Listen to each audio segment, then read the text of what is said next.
The pressures that one feels in their junior and senior years of high school is unbearable. We all just sat there and watched as the next phase of our life crept upon us as we tried to enjoy the last few years of our childhood.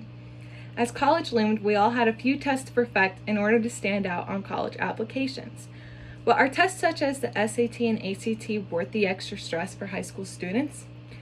The ACT and SAT tests have different standards, but each can be taken between one's sophomore and senior years of high school. According to educationplanner.org, the ACT and SAT attempt to measure college readiness and future academic success in different ways. The ACT measures what a student already knows and focuses on the concepts that a student has learned during their high school years, while the SAT measures what a student could learn and could know, and does not focus on the concepts that they learned in their high school years. Students can take the ACT and SAT as many times as they please, but anytime they take it, it does come with a test fee, so it could get kind of pricey. According to educationplanner.org, research shows that 50% of students who took the ACT a second time saw an increase in their scores, but there is no evidence that taking the SAT a second time significantly increases your score. According to niche.com, the highest score you could get on the ACT is a 36, and on the SAT is a 1600. These standards set for students are causing them extra stress that they do not need in their high school lives. Many high school students suffer from test anxiety, whether it be on standardized tests or any tests that they take at all. Research done at scholarworks.walden.edu shows that there is a significant relationship between the student's level of test anxiety, which was measured by their pulse rate, and their performance on a New York State standardized science test. But there's no significant relationship between students' level of anxiety as measured by a questionnaire that they had to fill out. The findings of this research is important to school administrators, teachers, and parents because it could illuminate how test anxiety may impair a student's academic performance on standardized tests and could mask their true academic ability. Those with high test anxiety will find themselves struggling a bit more on these standardized tests, and this extra stress could result in a lower score, which could cause students to doubt themselves because a lower score means that colleges will not see their application more than those with students that have a higher score. According to an author at Penn State University, many students take the SAT or ACT as part of the admissions process.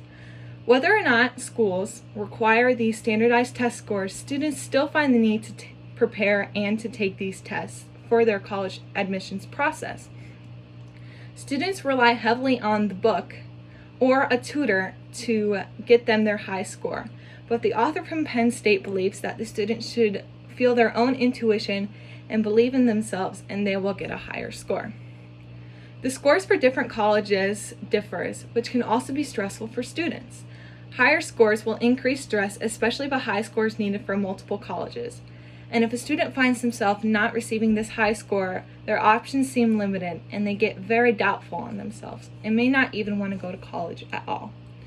Coping with stress at such a young age should not be a part of their lives, and there should be alternative tests put into place that better measure students' academic success.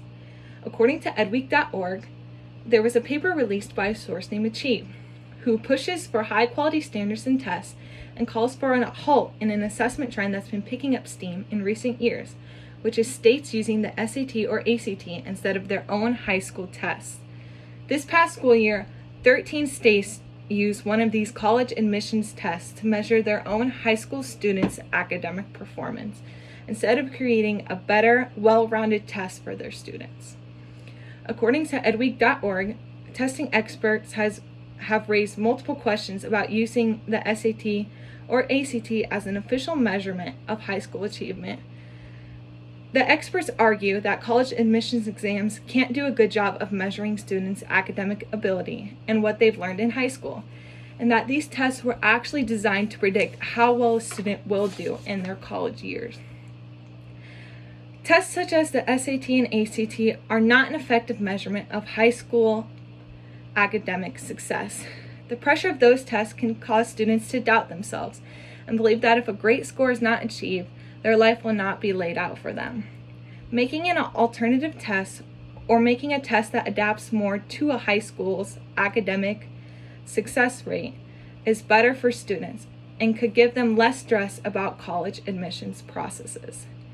Making these tests, or even considering these tests, can relieve stress off of students and want them to take these tests to get into a college and to feel good about themselves. Thank you.